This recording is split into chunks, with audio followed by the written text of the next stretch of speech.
Hi friends, my name is Kanyakumari. నేను మిరియం degree కాలేజీలో ST faculty కింద వర్క్ చేస్తున్నాను. ఈరోజు మనం చెప్పుకునే కాన్సెప్ట్ సెకండ్ బిఏ ఫోర్త్ సెమిస్టర్లో నూతన మత సంస్కరణ ఉద్యమాలు. గత క్లాస్లో మనం మత సంస్కరణ ఉద్యమాలు ఎందుకు మొదలైనవి, దీనికి ఎవరు తోడ్పడ్డారు, ఎవరి యొక్క కృషి వలన సాంస్కృతిక పునరుజ్జీవనం అనేది ఏర్పడింది మనం గత క్లాసుల్లో నేర్చుకున్నాము. అయితే సాంస్కృతిక పునరుజ్జీవన ఉద్యమంలో కొంతమంది వ్యక్తుల గురించి మనం పరిచయం చేసుకున్నాం. రాజా రామ్మోహన్ రాయ్, స్వామి దయానంద సరస్వతి, కేశవ చంద్రసేను, దేవేంద్రనాథ్ ఠాగూర్, రఘుపతి వెంకటరత్న నాయుడు, కందుకూరి వీరేశలింగము, రామకృష్ణ పరమహంస, ఇలాగ అనేక మంది వ్యక్తుల్ని చెప్పుకున్నమాట. అంటే ఒక్కొక్కరు ఒక్కొక్క మతానికి సంబంధించి వాళ్ళు ఏం చేశారు, మత ఉద్యమాలను తీసుకురావడము జరిగింది. అంటే ప్రజల్లో ఉన్న మూఢ విశ్వాసాలన్నింటినీ కూడాను రూపుమాపేసి ప్రజలంతా కూడాను, సమాజంలో అంతా కూడాను ఒకే దేవుడు, ఒకే విగ్రహారాధన అనే దాన్ని ప్రవేశపెట్టాలని చెప్పి జంతు బలులను కూడా వీళ్ళు నిషేధించాలని చెప్పి ఇక్కడ మనం నేర్చుకున్నాం అనమాట. క్లాసులో నేర్చుకున్నాం. అయితే ఇప్పుడు దాంట్లో సాంస్కృతిక పునరుజ్జీవన పితామహుడిగా మనం భారతదేశంలో పేరు పొందిన రాజా రామ్మోహన్ రాయ్ గారి గురించి ఈ రోజు క్లాస్లో మనం నేర్చుకున్నాం. అయితే ఆయన ఎప్పుడు జన్మించారు, ఎలా మరణించారు, ఆయన ఎందుకు సాంఘిక సంస్కృతి కింద ఎందుకు మారారు, ఒక బ్రాహ్మణ కుటుంబంలో జన్మించిన వ్యక్తి సాంఘిక సంస్కృతిగా ఎందుకు మారాలనుకున్నాడు, ఆంగ్ల విద్యను భారతదేశంలో ఎందుకు ప్రవేశపెట్టాలనుకున్నారు, ఈ యొక్క క్లాస్లో మనం వివరంగా నేర్చుకున్నాం. రాజా రామ్మోహన్ రాయ్ అసలు ఆయన పేరు రామ్మోహన్ రాయ్ అనమాట. ఇద్దరు అన్నదమ్ములు. అన్నయ్య పేరు జగన్మోహన్ రాయ్, ఇతని పేరు రామ్మోహన్ రాయ్. అయితే మరి రాజా అనే పేరు, మరి రాజా అనే దీనికి ముందు ఎందుకు మెన్షన్ చేశారంటే, మనకి మొఘల్ చక్రవర్తుల్లో రెండవ అక్బరు పరిపాలించాడు. ఆ రెండవ అక్బరు పరిపాలించి ఇతని యొక్క సంస్థను చూసి ఇతనికి ఒక బిరుదును ఆపాదించడం జరిగింది. అదే రాజా అనే బిరుదు. అందుకనే ఇతని రాజా అని ముందు పెట్టి తర్వాత రామ్మోహన్ రాయ్ అని చెప్పి మెన్షన్ చేయడము జరిగింది. అయితే ఇది ఇతని యొక్క మొత్తం ప్రాంతం ఎక్కడ అంటే బెంగాల్ ప్రాంతం అనమాట. పశ్చిమ బెంగాల్ ప్రాంతం, కలకత్తా రాజధాని అయిన పశ్చిమ బెంగాల్లో ఇతను జన్మించడం జరిగింది. ఒక బ్రాహ్మణ కుటుంబంలో జన్మించాడు. అంటే ఆనాడు ఒక ఆధునిక భారత నిర్మాతగా ఉండి సంస్కరణ ఉద్యమాలన్నింటినీ కూడా లేవనెత్తి మహాపురుషుడి కింద ఇతను రావడము మనం ఈ రోజు నేర్చుకుంటున్నాం అనమాట. అయితే ఇతను 1772 సంవత్సరంలో 1772 సంవత్సరంలో ఇతను బెంగాల్లోని రాధానగర్ లో జన్మించాడు. ఎక్కడ జన్మించాడు? బెంగాల్లోని రాధానగర్ అనే ఒక గ్రామంలో ఇతను జన్మించాడు అనమాట. ఒక బ్రాహ్మణ కుటుంబంలో జన్మించాడు. ఎక్కడ జన్మించాడు? బ్రాహ్మణ కుటుంబంలో జన్మించాడు. ఎవరు? రాజా రామ్మోహన్ రాయ్ గారు. అంటే వీరి కుటుంబంలో ఇతను జన్మించడము జరిగింది. అయితే అది ఒక సంపన్న కుటుంబం. బ్రాహ్మణులు అంటే అప్పటికి బ్రాహ్మణుల యొక్క ఆధిక్యత ఎక్కువగా ఉండేది. అందులో ఒక సంపన్న బ్రాహ్మణ కుటుంబంలో ఈయన జన్మించాడు. చిన్ననాటి నుంచి కూడా ఇతనికి విద్య పట్ల అనేక భాషలు నేర్చుకోవాలని చెప్పి ఆతృత ఎక్కువగా ఉండేది. అందుకనే వీళ్ళు మెయిన్గా మీరు ఏ భాషలు నేర్చుకున్నారంటే చిన్నప్పటి నుంచి ఎలాగో బెంగాల్ రాష్ట్రంలో జన్మించాడు కాబట్టి బెంగాలీ భాష తప్పనిసరిగా ఇతనికి వస్తుందన్నమాట. బెంగాలీ భాష ప్లస్ పారసీక భాష, ఆ రాష్ట్రాల్లో సంస్కృత భాష, బెంగాలీ భాష, పారసీక భాష, సంస్కృత భాష, ఇవన్నిటిని కూడా మస్ట్గా నేర్చుకున్నాం. అయితే మనం ఇతను మొత్తం 12 భాషలు నేర్చుకున్నామని చెప్పారు. అయితే చదివిన తర్వాత పూర్తయిన తర్వాత ఇతను మరికొన్ని భాషలు నేర్చుకోవడం జరిగింది. ఏమైంది? ఇంగ్లీష్ భాషను నేర్చుకున్నాడు, ఫ్రెంచ్ భాషను నేర్చుకున్నాడు, లాటిన్ భాషను నేర్చుకున్నాడు, హిబ్రూ భాషను నేర్చుకున్నాడు. అలాగా అన్ని భాషలు, మొత్తం ఎన్ని భాషలు నేర్చుకున్నాడంటే 12 భాషల పైగా ఇతను నేర్చుకోవడం జరిగింది అన్నమాట. ఎన్ని భాషలు పైగా నేర్చుకున్నాడు? 12 భాషలకు పైగా నేర్చుకోవడం జరిగింది. అయితే ఈ ఫస్ట్ లో ఇతను చిన్ననాటి నుంచి బెంగాలీ, పారసీక, సంస్కృత భాషలను ఎక్కువగా అభ్యసించడము జరిగింది. ఆ తర్వాత ఏం నేర్చుకున్నాడు? ఇంగ్లీష్ భాషను నేర్చుకున్నాడు, హిబ్రూ భాషను నేర్చుకున్నాడు. ఎందుకంటే హిబ్రూ భాషను నేర్చుకోవడానికి కారణం ఏంటంటే బైబిల్ ఆనాడు హిబ్రూ భాషలో ఉన్న బైబిల్ని ఇంగ్లీష్ భాషలో కూడా అనువదించారు. అందుకనే అసలు బైబిల్లో ఉన్న అర్థం ఏంటి అని చెప్పేసి ఆ హిబ్రూ భాషను నేర్చుకుని ఆ హిబ్రూ భాషలో ఉన్న బైబిల్లో కూడా ఇతను ఏం చేశారంటే పఠించడము జరిగింది. అంటే ఏంటి? అసలు వీళ్ళు మూఢ విశ్వాసాలతో ఉన్నారు. అంటే చిన్ననాటి నుంచి ఇతనికి తెలియదు. కానీ ఇతను కొంత వయసు వచ్చిన తర్వాత తనకి అన్ని భాషలు నేర్చుకోవాలని చెప్పి అన్ని గ్రంథాలు చదవాలని చెప్పి చెప్పేసి ఇతనికి ప్రేరణ కలిగింది. దాంతో ఇతను ఏం చేశాడంటే క్రైస్తవ మత గ్రంథమైన బైబిల్ చదివాడు. నెక్స్ట్ ముస్లిం యొక్క మత గ్రంథమైన ఖురాన్ పఠించాడు. నెక్స్ట్ పారసీక యొక్క మత గ్రంథమైన జెండా అజేస్తాను చదివాడు. ఇలా అన్ని గ్రంథాలను చదివి వాటిలో ఉన్న మర్మం ఏంటి తెలుసుకోగలిగాడు. ఎవరు రాజా రామ్మోహన్ రాయ్. అప్పుడు మనం రాజా అని మెన్షన్ చేయకూడదు. రామ్మోహన్ రాయ్ బైబిల్ చదివారు, ఖురాన్ చదివారు, జెండా ఆవేస్తాను పారసీకుల యొక్క మత గ్రంథమైన జెండా ఆవేస్తాను కూడా ఇతను బాగా పఠించడము జరిగింది. ఆ విధంగా జ్వరాచనక పారసీకులు జెండా ఆవేస్తా గ్రంథాన్ని కూడా చక్కగా పఠించడము జరిగింది. అయితే ఎప్పుడైతే అలాగా పఠిస్తున్న సమయంలోనే ఇతను ఏం చేసినట్టే 1805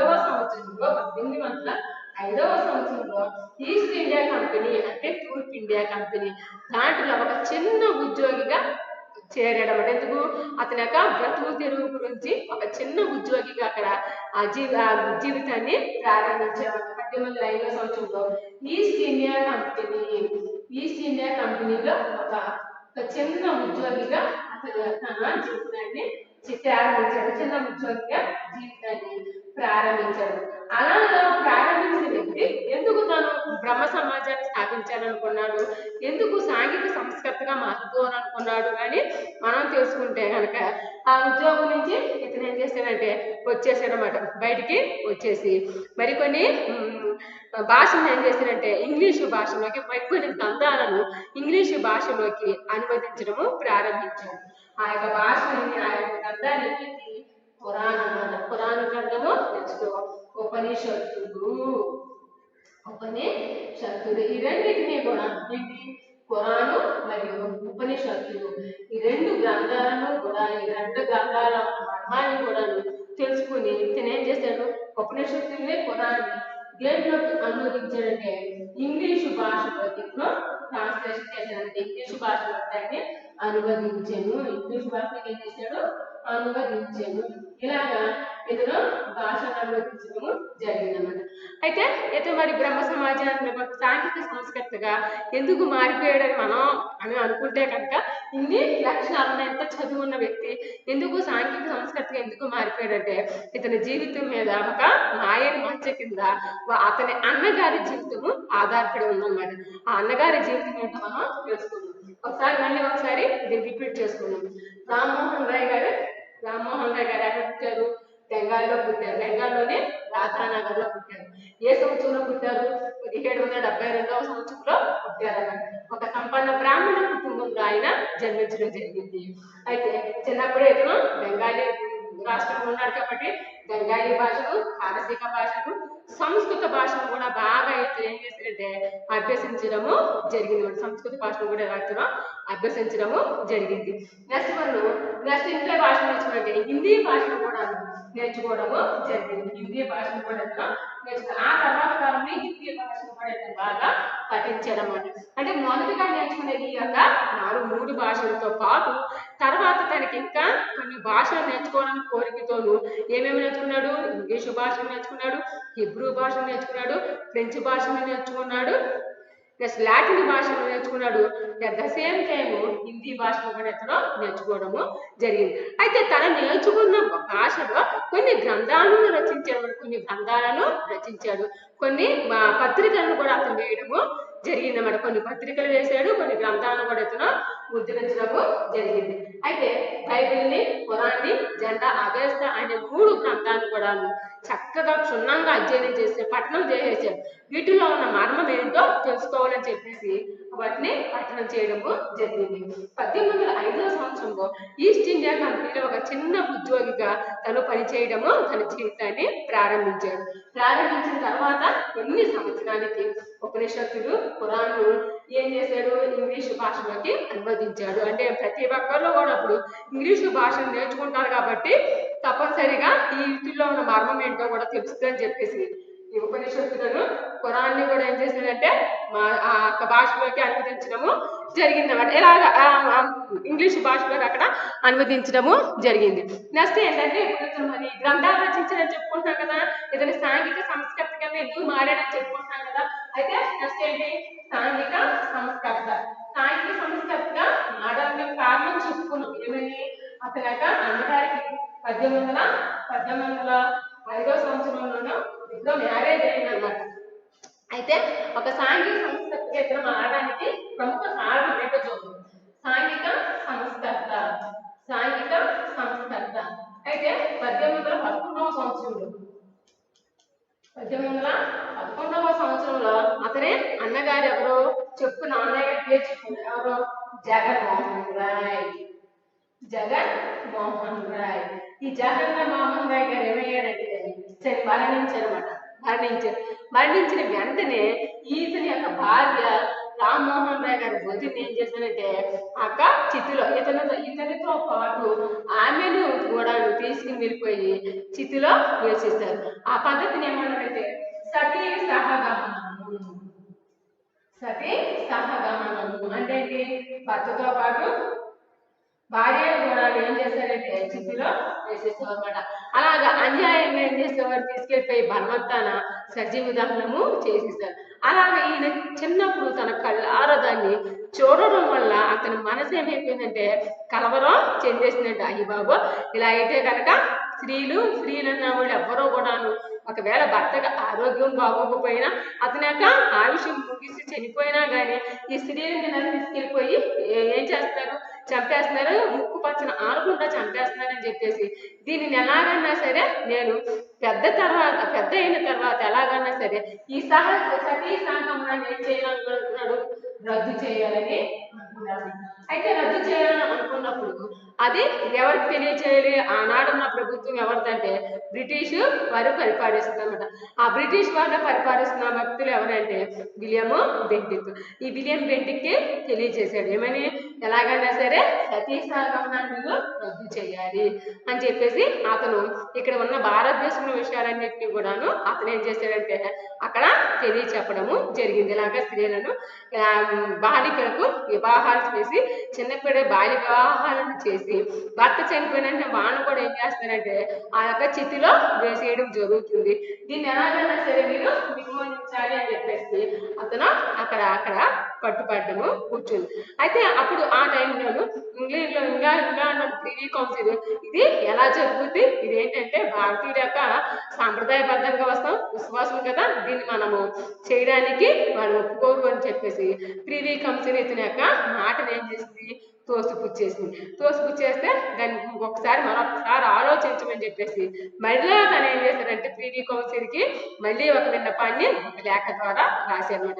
అప్పుడు ఆ సమయంలో ఎలాగైనా సరే ఈ యొక్క సతీ సహగమనాన్ని రద్దు చేయాలని చెప్పేసి ఇతను కంకణము కొనుక్కున్నాడు. ఆ టైంలోనే ఇతను ఒక సమాజాన్ని కూడా స్థాపించాడట. ఆ సమాజం పేరే బ్రహ్మ సమాజం. ఈ బ్రహ్మ సమాజాన్ని ఎప్పుడు స్థాపించాడంటే 1828వ సంవత్సరంలో స్థాపించాడు. అయితే ఈ సమాజం స్థాపించిన తర్వాత సతీ సహగమనాన్ని రద్దు చేశారు. ఇప్పుడు అది 1829. అంటే ఈ మాటలు ఫస్ట్ పట్టించుకోలేదు కానీ తర్వాత కౌన్సిల్ ఏం చేసింది, ఆ ప్రభుత్వం బ్రిటిష్ ప్రభుత్వం ఆలోచించి ఈ యొక్క సతీ సహగమనాన్ని ఏం చేసింది, రద్దు చేసేసింది. ఇప్పుడు 1829వ సంవత్సరం. అయితే బ్రహ్మ సమాజాన్ని 1828వ సంవత్సరంలో బ్రహ్మ సమాజాన్ని స్థాపించారు ఎవరు, రామ్మోహన్ రాయ్ గారు.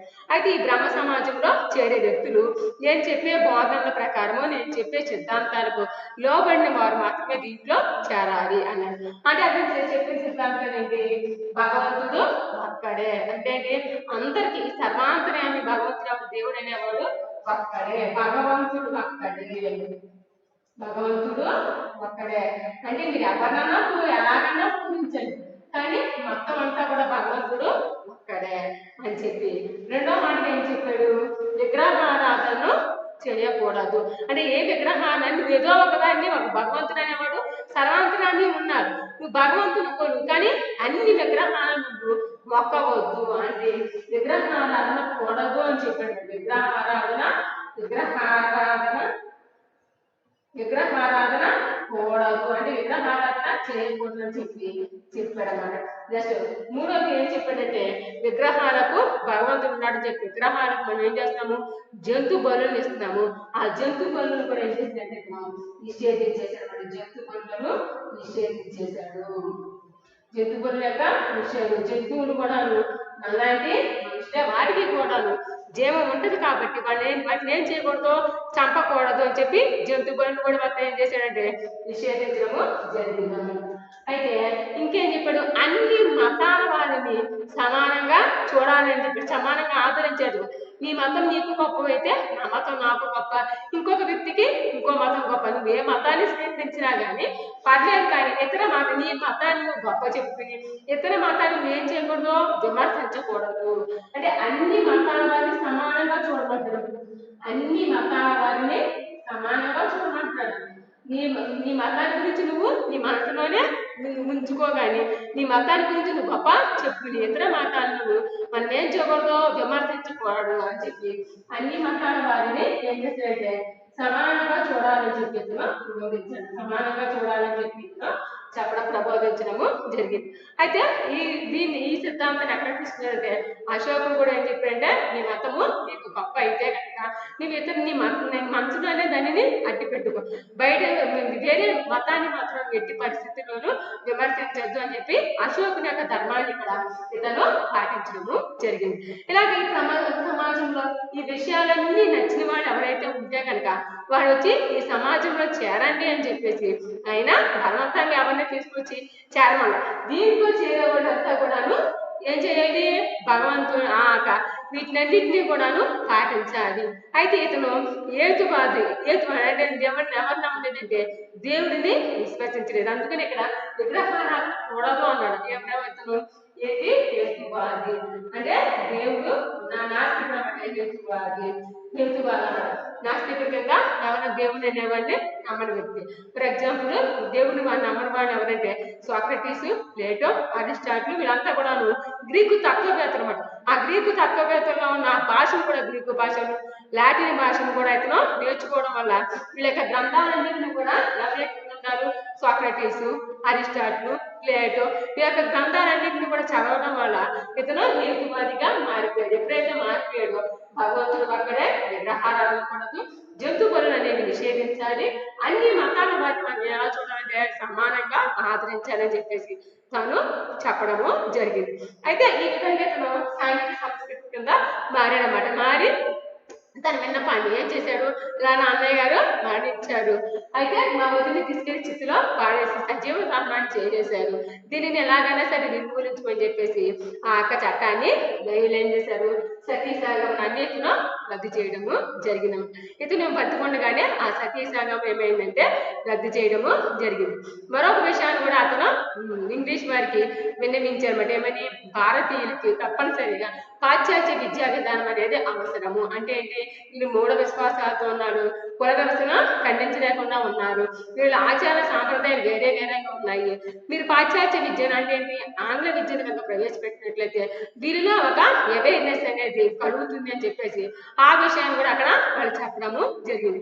అయితే అది ఎప్పుడు జరిగింది, ఈయన చనిపోయిన తర్వాత అది జరగడము జరిగింది అనమాట. అంటే ఏంటి, ఇక్కడ ఈయన ఎప్పుడు చనిపోయారని చెప్పాం మనం, 1833వ సంవత్సరంలో చనిపోయారు. అయితే ఈ ఉండగానే ఒక కార్యక్రమం చేస్తారు అనమాట. అప్పుడు బ్రిటిషర్స్ 1829లో సతీసాగం రద్దు చట్టాన్ని జారీ చేశారు.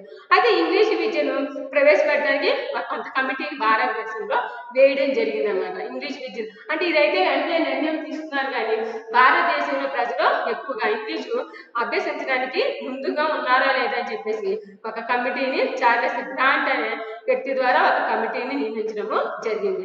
అతను ఒక లార్డ్ మెహాలయ సహాయంతో ఏం చేశాడు, ఆ కమిటీలో ఉన్న సిఫార్సులన్నింటినీ కూడా చూపించేటప్పటికి ఒక 5-6 సంవత్సరాల పైన పట్టింది. ఇది ఈ లోపు ఏమైందంటే జగన్మోహన్ రాయ్ గారు రామ్మోహన్ రాయ్ గారు 1803వ సంవత్సరంలో ఇంగ్లాండ్ దేశానికి వెళ్ళారు. ఒక పని నిమిత్తం వెళ్ళారు. ఆ పని నిమిత్తం వెళ్ళిపోయి ఆ పని అక్కడ అవ్వకుండానే అతను అక్కడే మరణించడము జరిగింది. అంటే విదేశీయుల్లో మరణించిన భారతీయ వ్యక్తి ఎవరైనా, మొట్టమొదటి భారతీయ వ్యక్తి ఎవరైనా అని చెప్తే రామ్మోహన్ రాయ్ గారి గురించి మనం చెప్పుకోవచ్చు అనమాట.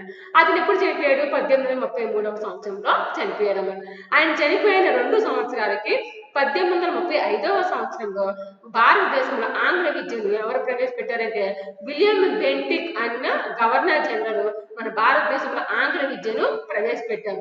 అప్పటి నుంచి కూడా భారతీయులు ఆంగ్ల విద్యను నేర్చుకోవడానికి ముందుకు రావడము జరిగింది. అయితే ఇతని యొక్క గ్రంథాలు ఏంటో మనం చూద్దాం. ఇతని యొక్క గ్రంథాలు ఏంటో చూద్దాం. ఫస్ట్ ఇతను రచించిన గ్రంథాలు ఏమేమి గ్రంథాలు రచించారంటే ఇతను మీరా ఉల్ ఇన్ అక్బర్. ఫస్ట్ వన్ ఇతను రచించిన పత్రికలు గ్రంథాలు, పత్రికలు చేసిన పత్రికలు. అయితే గ్రంథాలు అయితే కంటే ఇతను రచించిన గ్రంథాలు ఏమేంటంటే యేసుక్రీస్తు యొక్క బోధనలు, యేసుక్రీస్తు యొక్క బోధనలు, యేసుక్రీస్తు యొక్క బోధనల గురించి ఏకేశ్వరోపాసన అనే 2 గ్రంథాలను ఇతను ఏం చేశారంటే రచించడము జరిగింది. అయితే కొన్ని పత్రికలు వేసారన్నమాట. పత్రికలు వేశారు. ఈ పత్రికలు ఒక పత్రిక పేరు ఏంటంటే వంగబంధు. రెండో పత్రిక పేరు ఏంటంటే సంబంధ కౌముది.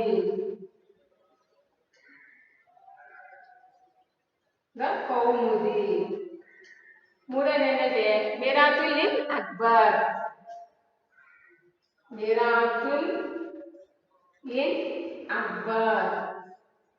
ఇది గ్రంథాన్ని ఏ భాషలో వేయడం జరిగిందంటే రెండవ అక్బర్ గురించి చెప్పే గ్రంథం అన్నమాట. ఇది రెండవ అక్బర్ యొక్క జీవితాన్ని గురించి చెప్పే గ్రంథం అన్నమాట.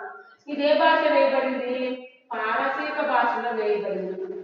ఏ భాషలో వేయబడింది? పారసీక భాషలో వేయబడింది అన్నమాట. ఈ సంబంధ కౌముది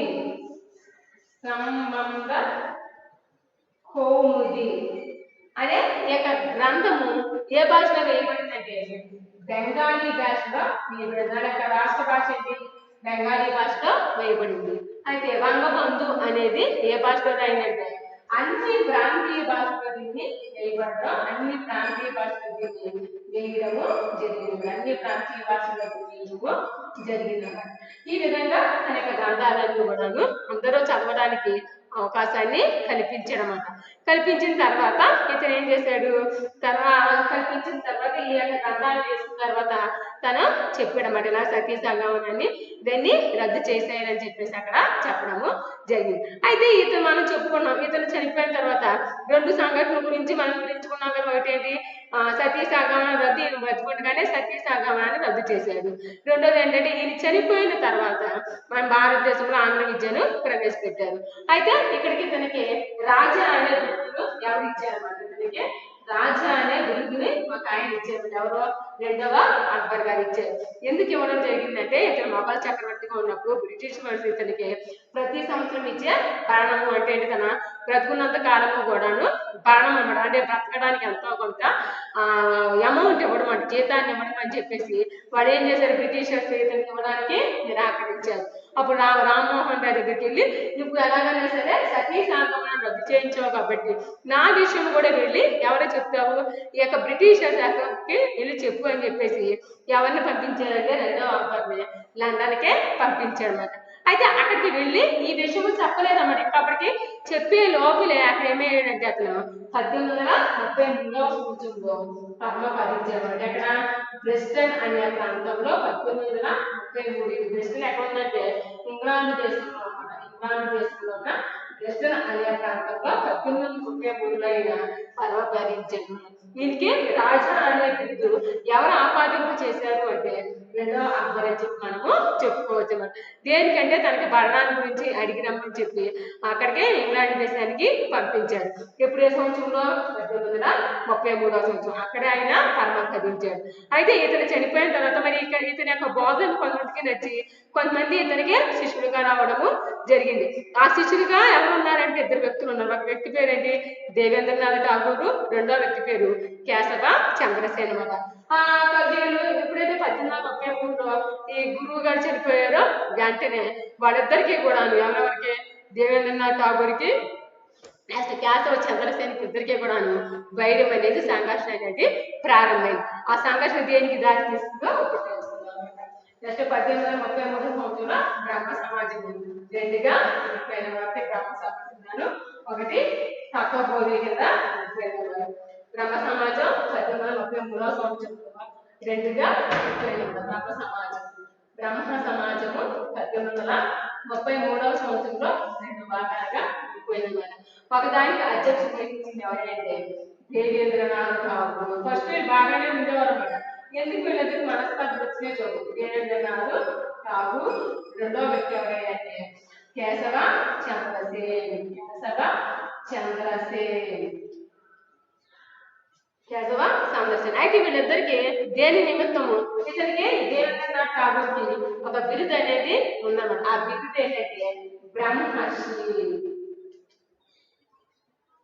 బ్రహ్మర్షి అని ఇతనికి బిరుదు. అయితే కేశవ చంద్రసేన్ ఒక బుక్ రచించాడు. ఏంటంటే ఇండియన్ నిర్రావం అనే గ్రంథాన్ని ఇతను రచించడము జరిగిందన్నమాట. ఇండియన్ మిర్రర్ అనే గ్రంథాన్ని రచించారు. వీళ్ళిద్దరికి దేని నిమిత్తం గొడవ వచ్చిందంటే మూఢ విశ్వాసాల గురించి, కుల వ్యవస్థల గురించి, రాజకీయ వ్యవస్థల గురించి వీళ్ళిద్దరికి మధ్య సంఘర్షణ అనేది ప్రారంభమైంది. దాంతో కేశవ చంద్రసేన్ గారు ఏం చేశారంటే ఇక అక్కడ దేవేంద్రనాథ్ ఠాగూర్తో ఉండటము నా వాళ్ళ అవదని చెప్పేసి ఈ కేశవ చంద్రసేన్ గారు దేవేంద్రనాథ్ ఠాగూర్ నుంచి విడిపోవడము జరిగింది. అయితే దేవేంద్రనాథ్ ఠాగూర్ ఒక సమాజాన్ని స్థాపించుకున్నాడు. తన సమాజము పేరు ఆ గ్రంథము పేరు కూడా రెండు కూడా ఒకటి అన్నమాట. అదేంటంటే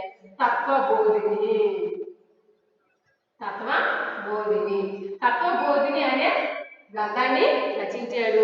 అదే తన సమాజం పేరు కూడాను తత్వబోధిని సమాజాన్ని పెట్టుకున్నాడు.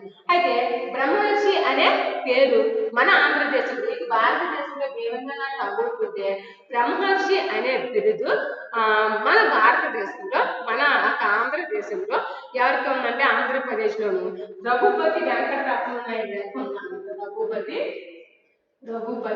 వెంకటరత్నం నాయుడు రఘుపతి వెంకటరత్నం నాయుడు గారికి ఈ బిరుదు ఇవ్వడం జరిగింది. అక్కడ ఆంధ్రదేశంలో. భారతదేశంలో అయితే కనుక బ్రహ్మర్షి అనే బిరుదు అవుతుంది దేవేంద్రనాథ్ ఠాగూర్ గారికి ఉంది. అయితే ఇప్పుడు కేశవ చంద్రసేన్కి రావడం జరుగుతుంది. ఇక్కడ వరకు మనకి ఇది ఈయన గురించి దేవేంద్రనాథ్ ఠాగూర్. ఇప్పుడు కేశవ చంద్రసేన్ ఇతను ఇండియన్ మిర్రర్ అనే గ్రంథాన్ని రచించాడు. వీళ్ళిద్దరికి ఎప్పుడైతే మనస్పర్ధలు వచ్చేసినాయో వెంటనే ఈ యొక్క బ్రహ్మ సమాజం నుంచి వెళ్ళిపోయి ఇతను వేరే సంస్థను స్థాపించుకోవడానికి వెళ్ళిపోయి ఇతను ఏం చేసిందంటే ప్రతి సమావేశంలో కూడాను బ్రహ్మ సమాజం యొక్క సిద్ధాంతాన్ని చెబుతూ మూఢ విశ్వాసాన్ని ఖండిస్తూ కుల వ్యవస్థను నిర్మూలిస్తూ ఏం చేశాడంటే ఇతను అక్కడ ఉన్న ఆ వ్యక్తులందరినీ కూడాను ప్రేరేపించడము జరిగింది. అలా ప్రేరేపించగా ఒక వ్యాపారం పెద్ద వ్యాపారి ఇతని యొక్క మాటలకు ప్రేరేపితుడు ఇది చెప్పే అంశాలకి ఏమైపోయాడంటే ప్రేరేపితుడు అయిపోయాడు. ప్రేరేపితుడయ్యి ఇతను నేను ఈ యొక్క సంస్థకే నేను ఒక నాయకుడిగా కూడా ఉంటానని చెప్పేసి అతను చెప్పడం జరిగింది. అదే మీటింగ్కి మరొక వ్యక్తి కూడా అటెండ్ అవ్వడం జరిగింది. ఆ వ్యక్తి పేరు ఎవరైతే రామకృష్ణ పరమహంస.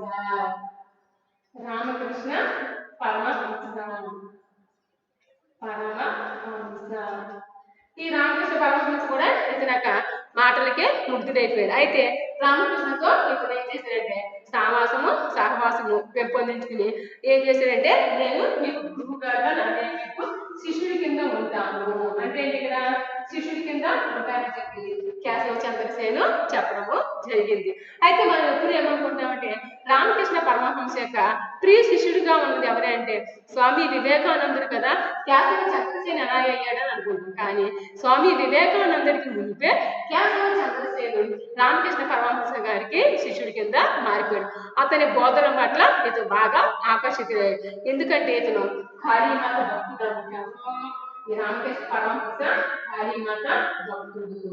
ఈ విధంగా కేశవ చంద్రసేను ఇతని యొక్క మాటలకి ముగ్ధుడైపోయి ఈ రామకృష్ణ పరమహంస ద్వారా అతను ఏం చేశాడంటే మంచి ప్రేరితుడి కింద అయ్యాడు.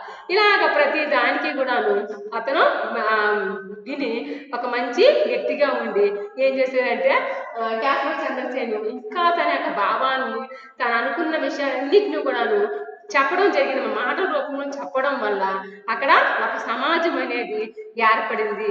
ఆ సమాజం పేరే ప్రార్థనా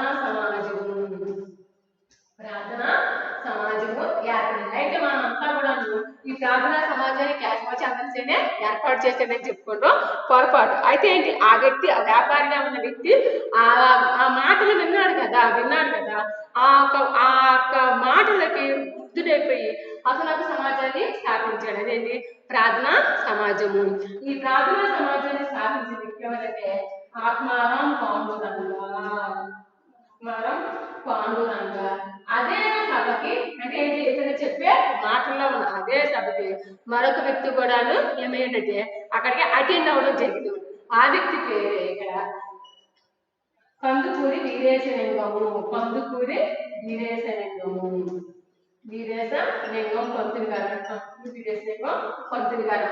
ఈ కందుకూరి వీరేశలింగం పంతులు గారు ఎవరి యొక్క మాటలు ముగ్ధుడైపోయినట్టే కేశవ చంద్రసేన యొక్క మాటలకి ముగ్ధుడైపోయి కందుకూరి వీరేశలింగం పంతులు గారు కూడా ఎవరికి శిష్యుడైపోయాడంటే కేశవ చంద్రసేనకి శిష్యుడైపోయాడు అనమాట.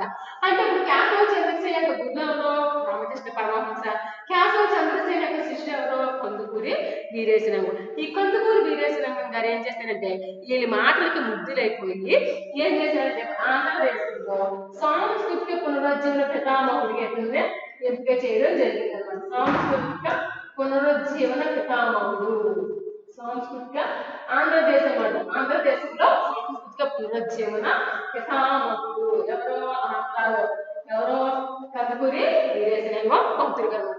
ఆంధ్రలో సాంస్కృతిక పునరుజ్జీవన పితామహుడు. భారతదేశంలో కనుక సాంస్కృతిక పునరుజ్జీవన పితామహుడు ఎవరున్నారంటే మన రామ్మోహన్ రాయ్ ఉంటే, ఆంధ్రలో సాంస్కృతిక పునరుజ్జీవన పితామహుడిగా ఎవరున్నారు అంటే కందుకూరి వీరేశలింగం గారు ఉన్నారని మనం చెప్పుకోవచ్చు. అయితే ఇంకొక విషయం మనం చెప్పుకునేది ఏంటంటే రాజా రామ్మోహన్ రాయ్ గారికి అనేక 3 బిరుదులు అనేవి ఎక్కువగా ఇవ్వడం జరిగింది. ఫస్ట్ బిరుదు మనం చెప్పుకున్నాం, ఎవరు ఇచ్చారంటే రెండవ అక్బర్ ఇచ్చారు. ఆ బిరుదు పేరు ఏంటని చెప్తాము. బిరుదుల్లో మనం బిరుదులు ఇచ్చారు కదా రాజా రామ్మోహన్ రాయ్కి 2 బిరుదు, 3 బిరుదులు రాయడము జరిగింది. అదేంటంటే ఒకటి రెండవ అక్బర్ చేత ఇవ్వబడిన రాజా అనే బిరుదు. ఏ బిరుదు? రాజా. రెండవది ఏంటంటే ఆధునిక భారత నిర్మాత. ఆధునిక భారత నిర్మాత అంటే భారతదేశంలో ఉన్న మూఢ విశ్వాసాలన్నింటినీ కూడా తొలగించేసి భారతదేశాన్ని మతపరంగా కానీ కులగలస్తేనే నిర్మూలించడానికి కంకణం కట్టిన వ్యక్తి.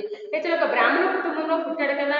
అయితే బ్రాహ్మణ కుటుంబంలో ఉన్న బ్రాహ్మణులు ఇతనేమి అనట్ల ఎవరిని నిందిస్తున్నాడంటే పూజారి వ్యవస్థనే ఖండిస్తున్నాడు. ఏంటి, పూజారులు అనేవాళ్ళు తాము ఇష్టం వచ్చినట్టు భగవంతుడిని ఇష్టం వచ్చినట్టు వాడు మిగతా జనాంగం రాకుండా చేయడానికి వీరి వ్యవస్థ అనేది బాగా పాతుకుపోయింది.